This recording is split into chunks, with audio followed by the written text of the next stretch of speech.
खबर जरूर है कि एनडीए की तरफ से सीएम फेस नीतीश कुमार ही रहने वाले हैं, जिससे चिराग पासवान जीतन राम मांझी में एक आक्रोश सा आ गया है, क्योंकि वो नीतीश कुमार को सीएम बनता हुआ नहीं देखना चाहते।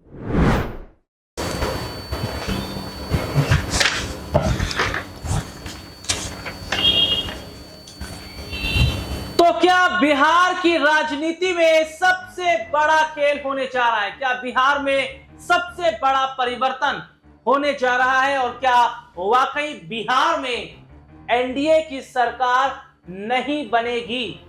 और कैसे तेजस्वी यादव को सीएम बनने का आशीर्वाद दिया लालू प्रसाद यादव ने? और इसके साथ ही अपने दर्शकों को हम ये भी बता दें कि होली के पावन मौके पर तेजस्वी यादव ने राबड़ी देवी को अपनी मां कहा। उन्होंने कहा कि राबड़ी देवी उनके मां के समान हैं और वे अपनी माता जी राबड़ी देवी को होली की शुभकामनाएं देते हैं, अपने भाई तेजस्वी को शुभकामनाएं देते हैं, अपने भाई तेज प्रताप को शुभकामनाएं देते हैं और लालू जी को शुभकामनाएं होली की देते हैं। ये बयान चिराग पासवान का ऐसे समय में आया है जब इस साल बिहार में नवंबर में, जी हां, विधानसभा के चुनाव होने वाले हैं।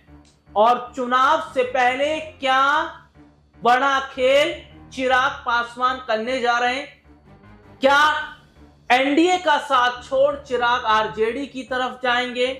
और सीटों को लेकर एनडीए में जो सियासी घमासान मचा है, क्या इसका बड़ा नुकसान अब बीजेपी को उठाना पड़ेगा? और आखिरकार क्यों तेजस्वी यादव ने पहले ही, जी हां, जीतन राम मांझी, चिराग पासवान, पशुपति पारस, ऐसे तमाम बड़े चेहरों को अपने साथ आने का एक न्योता दिया था। इसमें नीतीश कुमार भी शामिल थे। तो क्या बिहार में होने जा रहा है सबसे बड़ा परिवर्तन? इन्हीं मुद्दों पर आज हमारे साथ बातचीत करने के लिए मौजूद है हमारे खास सहयोगी अब्बास भाई। अब्बास भाई, बहुत बहुत स्वागत है इस प्रोग्राम में। सबसे पहले तो आपका जी शुक्रिया। अब्बास भाई, बिहार में इस साल चुनाव होने वाले हैं और चुनाव से पहले चिराग पासवान ने तेजस्वी यादव, तेज प्रताप यादव, राबड़ी देवी या पूरे लालू परिवार को जो होली की शुभकामनाएं दी, और इसके साथ ही साथ वे पहले भी तेजस्वी का समर्थन करते नजर आ रहे थे। तो क्या ये एनडीए में सबसे बड़ी फूट है? और कहा जाए तो गलत नहीं होगा कि जीतन राम मांझी भी चिराग पासवान की नाव में बैठने के लिए तैयार हैं और आरजेडी के दरवाजे पर वे जाते नजर आएंगे। देखिए राहुल जी, अगर हम बिहार के समीकरणों की बात करें तो इन दिनों जो सियासी उठापटक चल रहा है, होली के मौके पर जिस तरह से चिराग पासवान का बयान आया है, तो इससे साफ साफ संकेत मिल रहे हैं कि अब बहुत जल्द बिहार के अंदर एनडीए में फूट पड़ने वाली है। और चिराग पासवान, जिनकी अटकलें बहुत पहले से लगाई जा रही हैं कि वो अब एनडीए में नहीं रहेंगे, क्योंकि नीतीश कुमार और चिराग पासवान की कभी भी नहीं बनी है। आप चाहे किसी भी मुद्दे को उठा करके देख लें, एनडीए में रहने के बावजूद भी अपनी ही सरकार पर, यानी नीतीश कुमार पर, चिराग पासवान हमेशा से आक्रामक रहे हैं। और ऐसे में उनके पास ये मौका आया है कि चिराग नीतीश कुमार से आखिर कैसे बदला लिया जाए। और वो बदला लेने का सबसे अच्छा जो ऑप्शन है वो है तेजस्वी यादव के साथ में जाना, क्योंकि अगर एनडीए में फूट पड़ जाएगी और यहाँ पर चिराग पासवान तेजस्वी यादव के साथ में चले जाएंगे तो नीतीश कुमार को झटका दिया जा सकता है। क्योंकि एनडीए की तरफ से जैसे जैसे पहले तो मुख्यमंत्री पद को लेकर कोई भी सीएम फेस की बात नहीं की जा रही थी, लेकिन कहीं ना कहीं अब सहमति बनती हुई दिखाई दे रही है नीतीश कुमार के चेहरे पर। यानी बीजेपी के कुछ नेताओं ने इस पर मोहर लगा दी है, लेकिन फाइनल मोहर तो नहीं लगी है। लेकिन सूत्रों के हवाले से खबर जरूर है कि एनडीए की तरफ से सीएम फेस नीतीश कुमार ही रहने वाले हैं, जिससे चिराग पासवान, जीतन राम मांझी में एक आक्रोश सा आ गया है, क्योंकि वो नीतीश कुमार को सीएम बनता हुआ नहीं देखना चाहते। बल्कि चिराग पासवान तो यहां तक कह चुके हैं कि जब उन पत्रकार ने पूछा था कि आप बिहार का सीएम बनना चाहते हैं, तो खुद वो सीएम पद पर अपने आप को देखते हैं। लेकिन उसके बाद में देखा ये भी गया, जब नीतीश कुमार की कैबिनेट में विस्तार, मंत्रिमंडल विस्तार किया गया, तो एक विधायक यहाँ पर चिराग पासवान का भी, चिराग पासवान चाहते थे कि उस विधायक को मंत्री बना दिया जाए, लेकिन ना तो बीजेपी ने और ना ही नीतीश कुमार ने उनकी इस मांग को माना, और ना ही जीतन राम मांझी के भी किसी विधायक को मंत्री बनाया गया।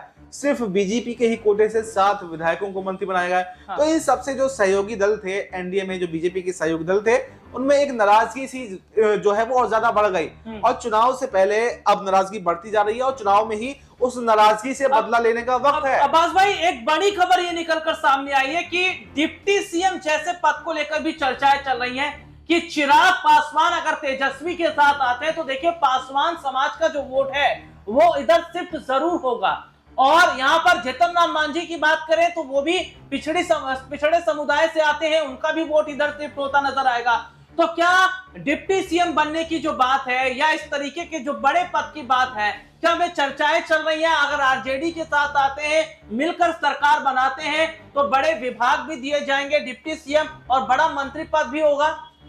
देखिए राहुल जी, देखिए इस पर डिप्टी सीएम और सीएम की बात जो है इस पर अभी मैं स्पष्ट तो नहीं कह सकता, क्योंकि जिस तरह से चर्चाएं हैं, जिस तरह से अटकलें हैं, जब साथ में मिलकर के लड़ते हैं तो जरूर बड़ी बातें होती हैं, बड़े दावे होते हैं। लेकिन चिराग पासवान डिप्टी सीएम बिल्कुल बन सकते हैं क्योंकि उनके अंदर काबिलियत है, सब कुछ है, केंद्रीय मंत्री पद पर वो तैनात हैं। लेकिन इस पर उनका ये संख्या बल डिसाइड करेगा कि किसको क्या विभाग मिलेंगे। देखिए कितनी सीटों पर चुनाव लड़ेंगे अभी तो ये भी डिसाइड नहीं है, सीट शेयरिंग का फॉर्मूला क्या है ये भी कुछ नहीं पता है। देखिए एनडीए से जो नाराजगी है वो भी सीट शेयरिंग को लेकर मेन है, क्योंकि सीट शेयरिंग का फॉर्मूला एनडीए के अंदर सही नहीं बैठ पा रहा, सब जो है अपनी अपनी मांगे कर रहे हैं। लेकिन पहले अब ये देखना होगा कि आरजेडी के अंदर अगर चिराग पासवान आते हैं, जीतन राम मांझी आते हैं, तो सीट शेयरिंग का क्या फॉर्मूला रहने वाला है और उसमें किस स्ट्राइक रेट की जीत के साथ में कौन से मंत्रालय मिलेंगे या डिप्टी सीएम मिलेगा, इस पर फाइनल मोहर बैठकें होंगी, उसके बाद में ही लग पाएगी। अभी ऐसी कोई फाइनल मोहर की खबरें नहीं है कि डिप्टी सीएम की बात हो गई है, लेकिन सीएम की बात जरूर है कि जो सीएम बनेंगे वो तेजस्वी यादव ही बनेंगे। लेकिन अब्बास भाई ये बात ठीक है आपकी कि सीएम तेजस्वी यादव होंगे और होली का जो त्योहार है वे 14 तारीख को मनाया गया, लेकिन चिराग पासवान ये क्यों कह रहे हैं कि अब असली होली हम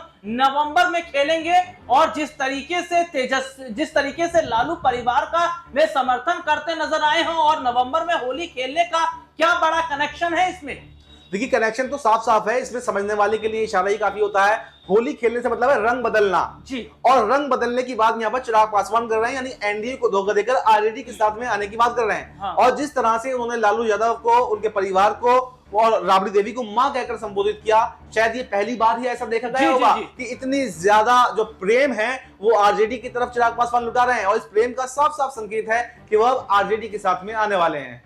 तो ये बहुत बड़ी बात है कि क्या बिहार में जो इस साल होने वाले विधानसभा चुनाव से पहले जिस तरीके से चिराग पासवान के सुर बदले हैं, जिस तरीके से सीट शेयरिंग को लेकर एनडीए में फूट पड़ रही है, क्योंकि 30 सीटों की मांग जीतन राम मांझी ने की है और इससे कम में तो फिर चिराग भी नहीं मानेंगे। और सीट शेयरिंग का जो फॉर्मूला है वे एनडीए में फंस रहा है, यानी कि बीजेपी क्या कर रही है, वे अभी चुप है। और दूसरी तरफ चिराग इस बात को भली भांति समझ भी रहे कि अगर 2-4 सीटें दी जाएगी तो इसका कोई महत्व बिहार में रहेगा नहीं। तो क्या बिहार में वाकई तेजस्वी यादव, बिहार में क्या चिराग पासवान, जीतन राम मांझी जो है वो शिफ्ट होने जा रहे हैं आरजेडी की तरफ में? क्या आरजेडी के साथ वे जाते नजर आएंगे? और क्या एनडीए की सरकार बिहार में नहीं बनेगी? क्योंकि अपने दर्शकों को बता दें कि 14 तारीख को भी होली मनाई गई और 15 तारीख को भी होली है, जी हाँ, कई जगहों पर। और पटना में 15 तारीख को होली लालू आवास पर मनाई गई, जहां पर लालू यादव को तिलक लगाया तेजस्वी यादव ने। इसके साथ ही वहां पर पार्टी कार्यकर्ताओं के बीच होली मिलन का कार्यक्रम हुआ है। यहां पर मैं बताऊं कि जेडीयू की तरफ से भी देखा जा रहा है, एक पोस्टर जारी हुआ है जिसमें होली मिलन का एक पोस्टर में निशांत कुमार दिख रहे हैं और ये कहा जा रहा था कि निशांत कुमार आने वाले वक्त में जेडीयू की कमान संभालेंगे। और सबसे बड़ी बात है कि अगर एनडीए की सरकार बन भी जाती है तो नीतीश ही सीएम रहेंगे, इस पर बीजेपी ने सस्पेंस बरकरार रखा। तो ऐसे में बिहार के अंदर बीजेपी बुरी तरीके से तो फंस रही है और एनडीए कुनबा पूरी तरीके से ध्वस्त हो रहा है। और क्या एनडीए में जो बड़ी फूट पड़ेगी इसका फायदा तेजस्वी यादव उठा पाएंगे? आज के इस प्रोग्राम में इतना ही, आपसे फिर दोबारा मुलाकात होगी, तब तक के लिए इजाजत दीजिए, नमस्कार।